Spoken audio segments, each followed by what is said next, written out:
नमस्कार दोस्तों, मैं आप सबको आज फिर एक नई कहानी सुना रहा हूँ। अगर आपने इस चैनल को सब्सक्राइब नहीं किया है तो कृपया इस चैनल को सब्सक्राइब कर लीजिए। आज की कहानी का नाम है मेरी कहानी सुनो। जी हाँ, मेरी कहानी सुनो। एक बुढ़िया ने रथ सप्तमी का व्रत रखा। माघ शुक्ल सप्तमी रविवार को व्रत रखने वाला स्नान और पूजा करने के बाद किसी को सूरज भगवान की कथा सुनाता है। सो बुढ़िया मुट्ठी में हल्दी से रंगे चावल लेकर किसी को ढूंढने लगी जिसे वो पवित्र चावल देकर कथा सुना सके, पर किसी के पास भी उसकी कथा सुनने का वक्त न था। उसके बेटों को राजा के दरबार में जाने की जल्दी थी। उन्होंने पहले ही देरी हो गई थी कहकर वो चले गए।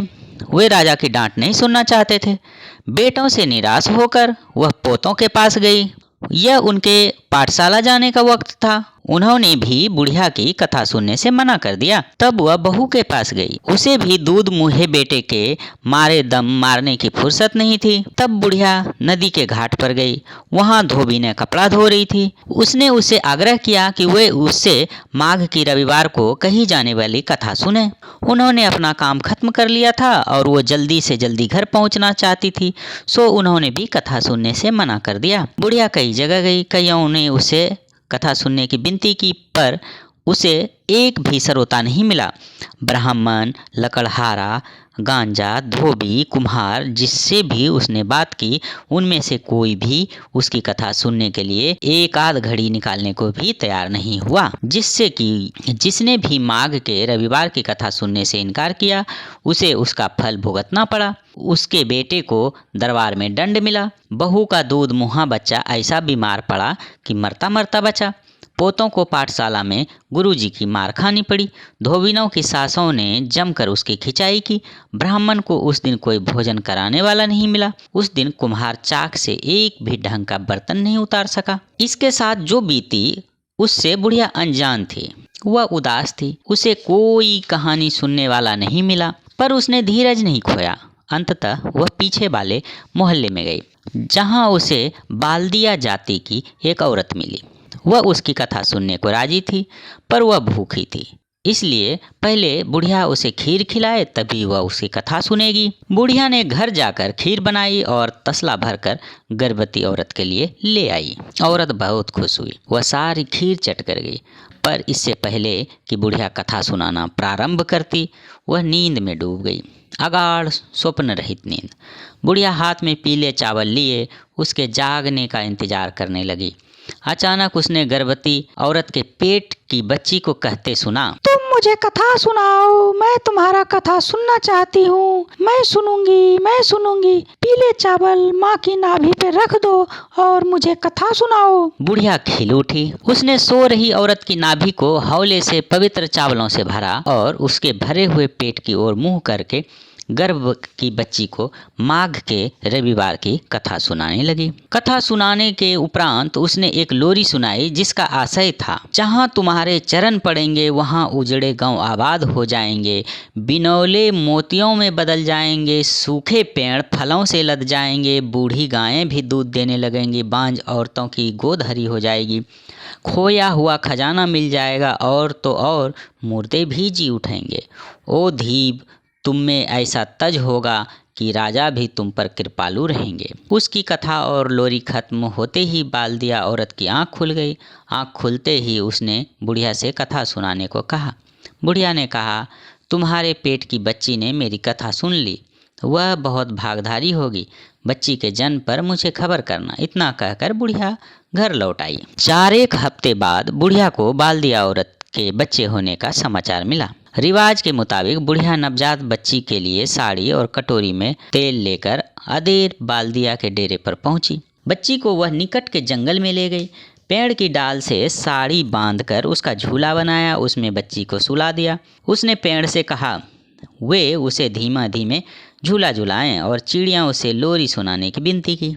बच्ची की माँ इससे अपने धंधे पर जाने के लिए बिल्कुल मुक्त हो गई। पेड़ और चिड़िया बच्ची की देखभाल जो कर रहे थे, फिर बुढ़िया अपने घर चली गई। उन्हीं दिनों वहाँ के राजा का उस जंगल से गुजरना हुआ। उन्होंने चिड़िया की लोरी और बच्चों का रोना सुना। उससे कौतूहल हुआ। आवाज की दिशा में खोजते खोजते वह उस स्थान पर पहुंचा जहां डाल से झूला बंधा हुआ था। उसके इर्द गिर्द चिड़िया लोरी गा रही थी। चिड़ियों ने राजा से कहा, यह बच्ची तुम्हारी पत्नी और हमारी माँ है, इसे अपने घर ले जाओ। जब यह बड़ी हो जाए तो इससे ब्याह कर लेना। बच्ची को पालकी में लिटाकर वह अपने साथ ले गया। वे एक वीरान गांव से होकर गुजर रहे थे कि चहल पहल भरी खूबसूरत बस्ती में बदल गया। रास्ते में वह कपास के एक खेत के पास सुस्ताने रुके। खेत के सारे बिनौले मोती बन गए। जिस दरिद्र गांव से वो गुजरे वहां की बूढ़ी गाय दूध देने लगी। सूखे पेड़ हरे हो गए और देखते देखते फलों से लद गया और राजमहल में राजा की बांझ रानी की गोद उसी बरस भर गई। बाल्दियों की बच्ची धीरे धीरे बड़े होने लगी। उसके आने से वह राज्य दिनों दिन समृद्ध होता गया। सही वक्त पर राजा ने उससे विवाह कर लिया।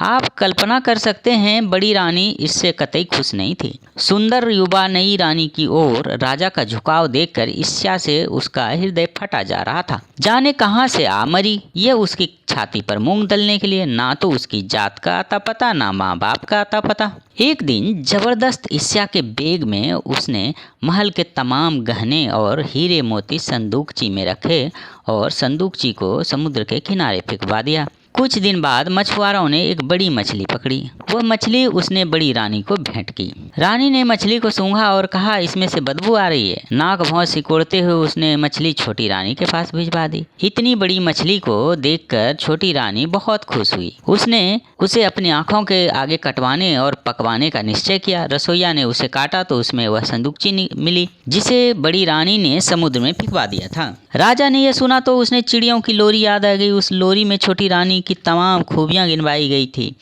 उजड़े गांव का आबाद होना, बिलौने का मोती बनना, बूढ़ी गायों का दूध देना, सूखे फलों का फलों से लदना राजा ने खुद देखा था। और अब गहनों की खोई हुई संदूकची चमत्कारिक रूप से मिल गई। हाँ, मुर्दे को जिलाने की शक्ति का पता लगाना बाकी था।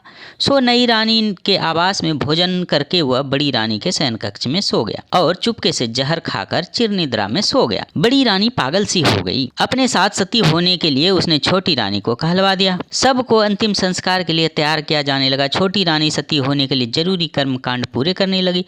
तभी एक ब्राह्मण आया और छोटी रानी से पांव धोने के लिए पानी मांगा। उसने छोटी रानी से भी अपने पांव धोने को कहा। फिर उसने पीने के लिए पानी मांगा। उसने रानी से थोड़ा पानी पीने को कहा। फिर उसने छोटी रानी से कहा वह सर से पांव तक स्नान करना चाहता है, इसके लिए वो प्रबंध कर दे।